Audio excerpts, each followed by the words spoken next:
어떤 두 사람의 대화의 내용입니다.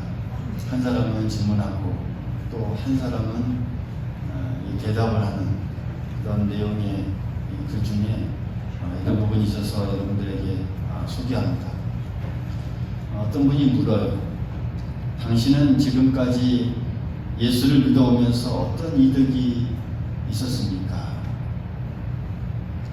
그 사람이 대답합니다. 나는 지금까지 예수님을 통해 길과 진리와 생명을 찾았습니다. 그 이야기를 듣고 또 묻습니다. 당신이 발견한 이 길이라 또 진리나 생명이란 도대체 무엇을 의미합니까? 그러자 그 사람이 이렇게 설명합니다. 나는 예수님을 통해 하나님께로 가는 길을 찾았습니다. 예수님의 이 삶과 죽음과 부활은 곰곰이 생각해 보니 하나님께로 가는 이 방향 지시표였습니다. 그 길은 인간으로서 내가 가야 할 길이었습니다. 그리고 예수 안에 있는 그 하나님을 만나게 되고 또 그 만나면서 하나님의 구원과 사랑과 자유를 지금 경험해 가고 있습니다. 그리고 진리이신 그분 안에서 참 자유인이 지금도 되어가고 있습니다. 그러면서 나는 매일 하나님과 교제의 삶을 이어가면서 인생의 참다운 의미와 또 행복과 기쁨이라는 그런 영적 양식을 공급받고 있습니다. 나에게 주는 이 모든 양식은 그분에게서부터 오기 때문에 그분은 나의 생명이십니다. 이렇게 말한 그런 내용입니다. 여러분 어떻습니까? 여러분들도 이런 고백을 할 수 있겠습니까? 누가 여러분들에게 물으면 이렇게 말할 수 있겠습니까?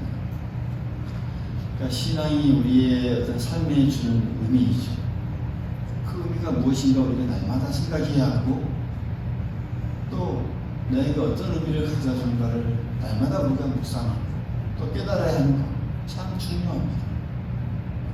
사순절 기간을 지내고 있는 우리가 더 깊이 우리의 신앙을 되돌아보고 또 다시 한번 우리를 뒤돌아봐야 할 그런 이 부분입니다. 그런 은혜가 우리의 삶 속에서 충만할 수 있기를 간절히 소망하겠습니다. 여러분 사람은 누구나 그렇습니다. 무엇을 하든지 그 하는 일을 통해서 어떤 의미나 가치를 계속해서 발견해야 그 일을 지속적으로 해나갈 수가 있습니다.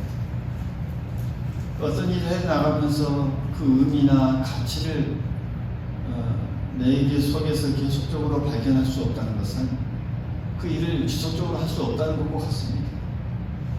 예를 들면 선생님으로서 가르치는 그런 어떤 이 가치가 학생들을 가르치는 가치가 나에게 있어야 계속적으로 또 기쁘게 또 보람있게 하는 거죠. 의사도 마찬가지입니다.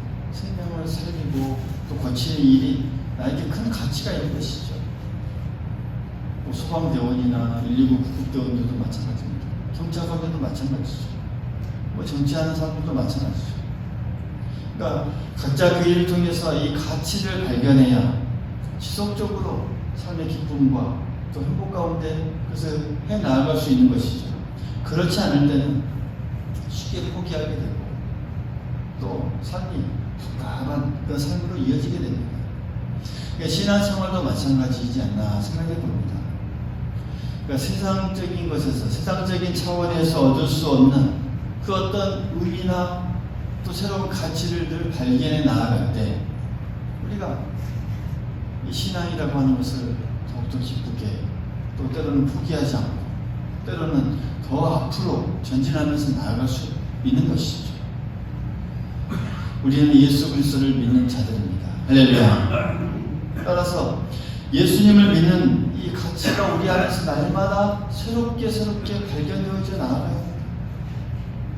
또 확신되어져 가야 하고요. 그런데 그 믿는 가치가 항상 어떤 육적인 복이나 또 세상적인 어떤 경제적인 가치나 뭐 세상적인 성공만 거기에 가치를 두고 살아간다면 거기는 나는 결과적으로는 결국은 실족하게 되고 넘어지게 되고 실패하게 됩니다. 왜요? 거기에는 한계가 있고 늘 굴곡이 있기 때문입니다.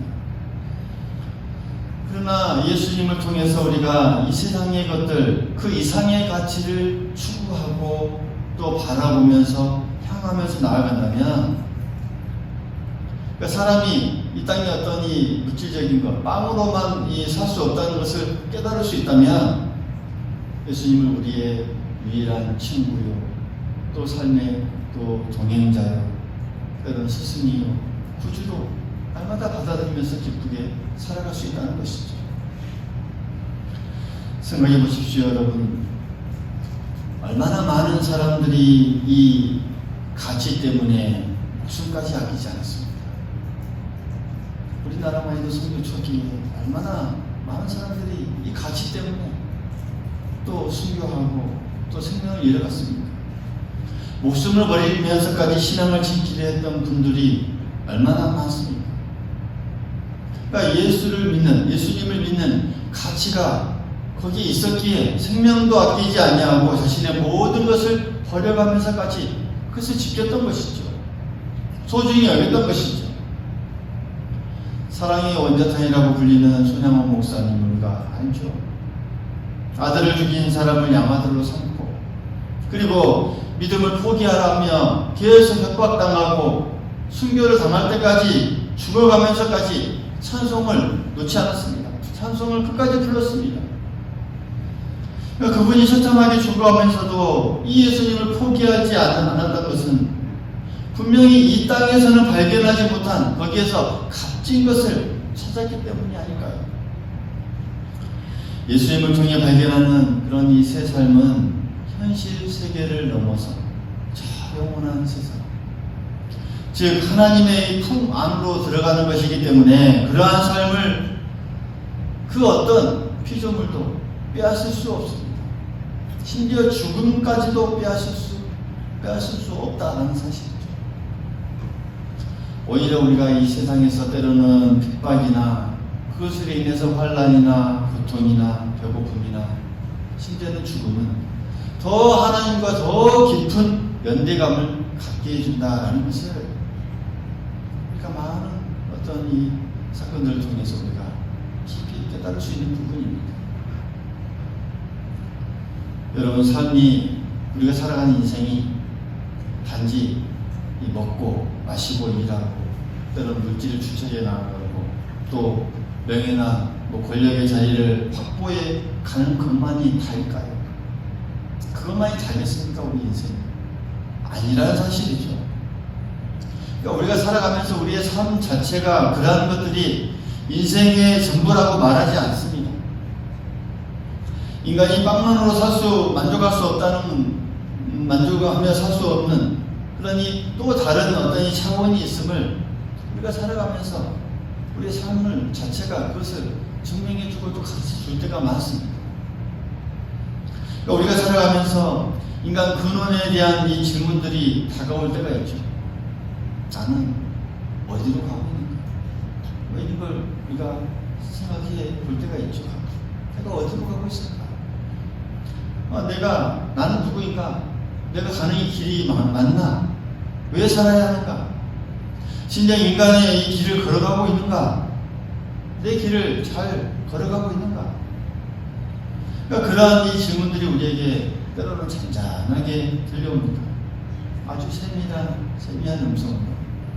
그것도 우리가 때로는 깊은 어떤 허탈감이나 좌절 가운데 있을 때, 때로는 우리가 세상적으로 성공을 이루었다는 그 자만심에 사로잡혀 있을 때에 우리의 그 삶 틈 사이로 이렇게 잔잔하게 들려오죠. 그러한 질문들을 우리가 무시하고 살아가다가도 때로는 질병이나 어떤 실패를 경험하거나 또 우울한 상황이거나 갈등이나 두려움이나 공포 같은 상황에서 간접적으로 우리에게 이렇게 말을 걸어온다는 것이죠. 너는 어디로 가고 있느냐? 너의 가는 길이 어디냐? 인생의 끝은 무엇인가?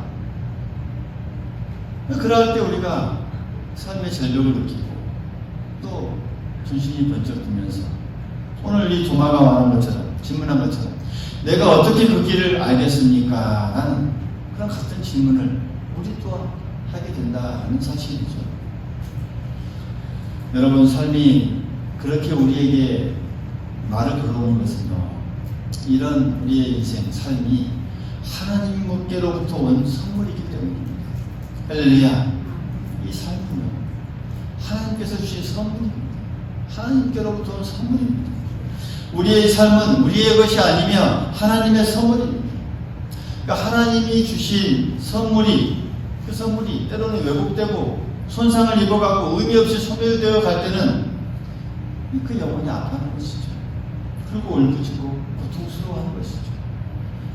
이 삶이 부정적이니 바로 고통이 그 영혼에 전가되는 그런 것입니다. 사도 바울은 이러한 신비, 삶의 이러한 신비를 깨닫고 이렇게 고백하죠. 빌립보서 1장에 보면 나의 간절한 기도와 소망이라고 하는 것은 내가 아무 일에든지 부끄러움을 당하지 않고 완전히 담대해져서 살든지 죽든지 내 몸에서 그리스도와 존귀하게 되는 것이다. 이렇게 고백해요. 그러면서 또 고백합니다. 그러므로 내가 이 사는 것은 그리스도, 그러니 죽는 것도 내가 유익하다. 이렇게 사도 바울은 고백합니다.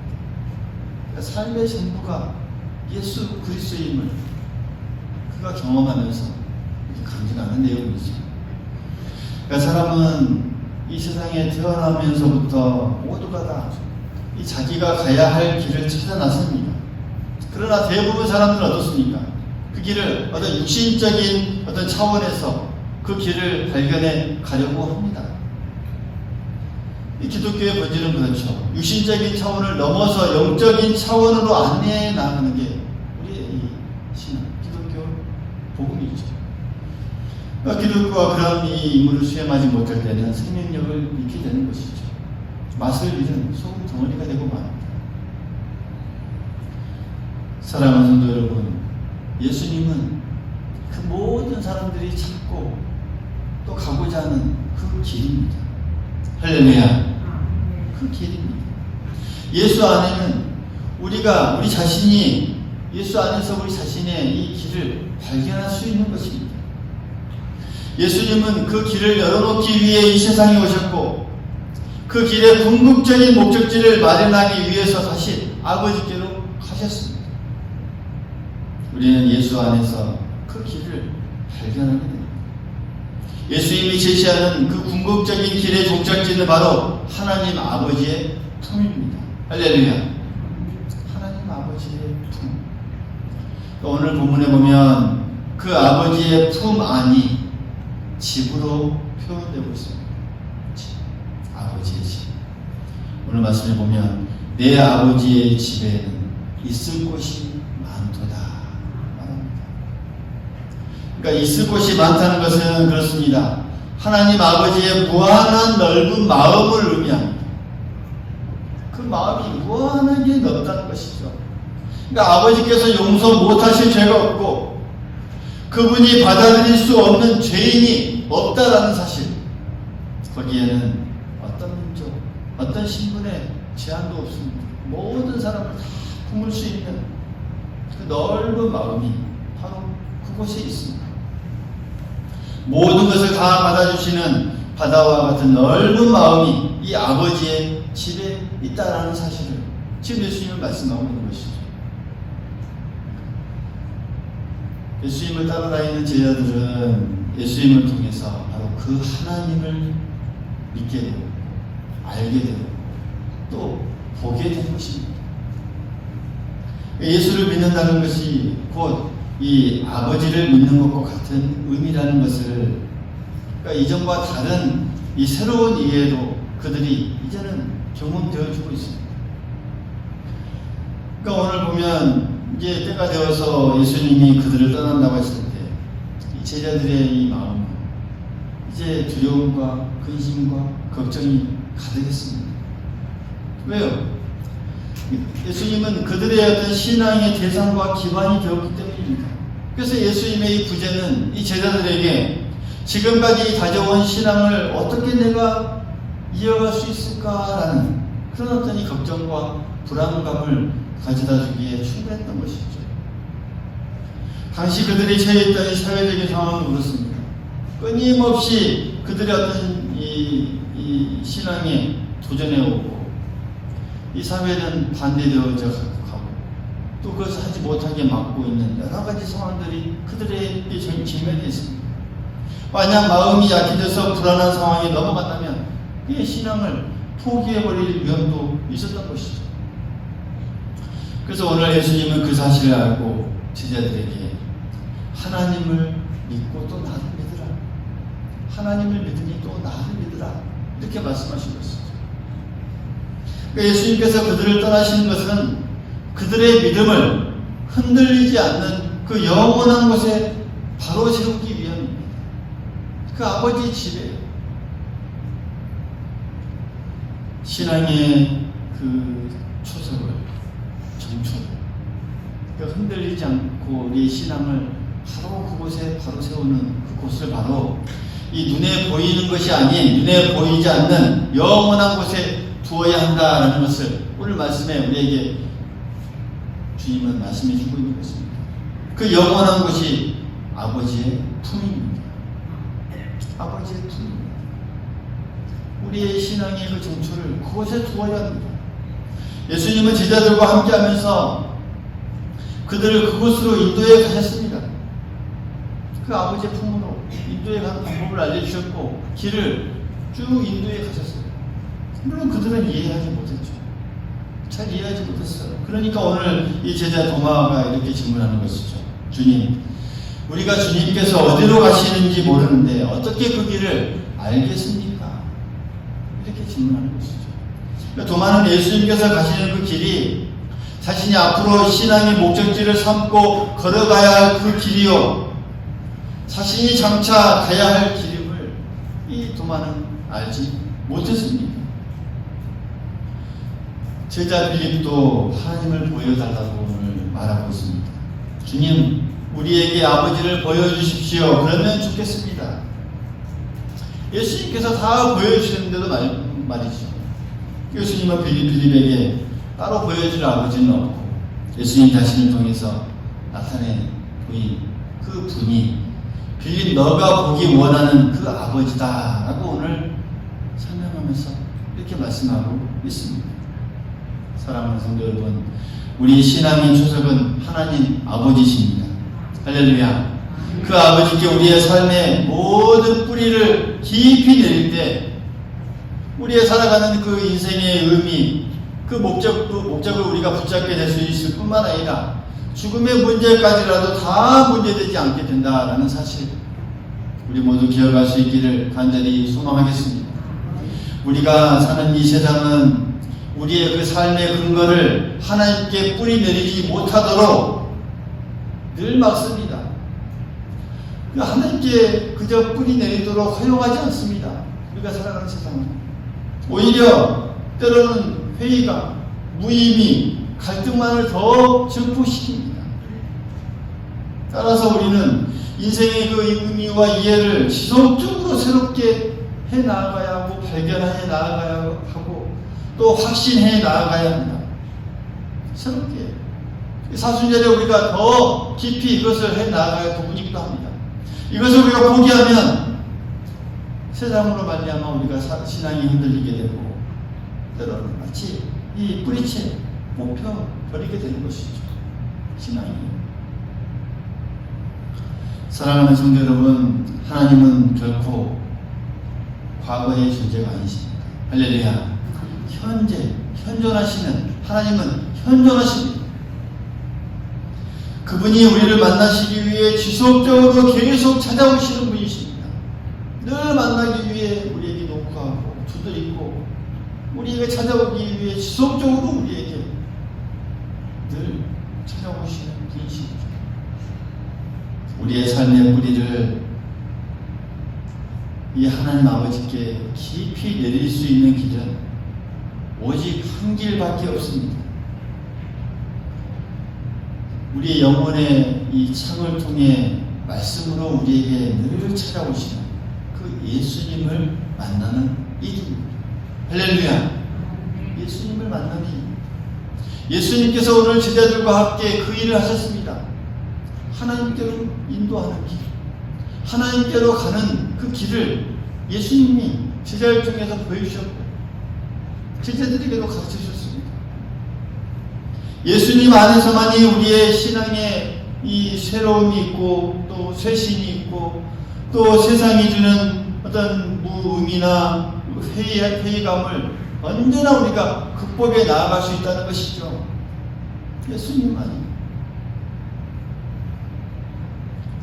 예수 안에서만 우리의 이 삶이 가치 있는 삶으로 잘 바뀔 수 있다라는 사실 우리 모두 기억할 수 있기를 간절히 소망하겠습니다.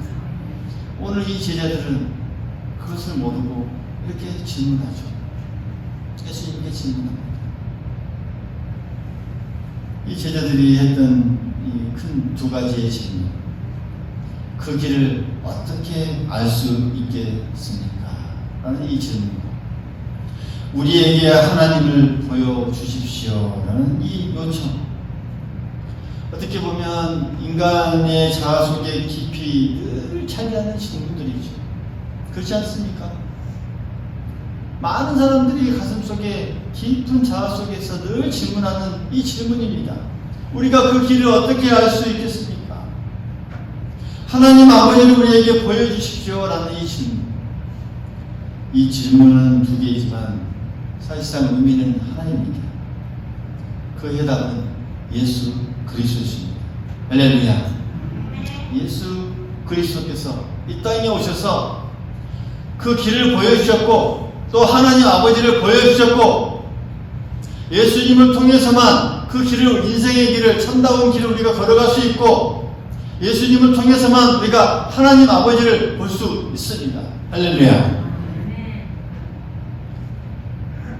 우리는 예수님에게서 그 길을 발견하고 그 길에서 하나님을 만나게 됩니다. 우리가 살아가는 인생길, 여러분이 지금 가고 있는 그 인생길, 신앙의 길, 우리가 포기하지 않고 끝까지 인내하면서 붙잡아야 할 이유이기도 합니다. 사랑하는 교회 여러분, 예수님은 우리가 가야 할 길이며 또 우리가 만나야 할 진리요, 우리가 그렇게 갈급해야 하는 인생의 의미뿐만 아니라 인생의 참된 기쁨이고 또 목적임을 우리가 깊이 깨달을 수 있기를 간절히 소망하겠습니다. 사순절 네 번째 주일에 주시는 하나님의 말씀입니다.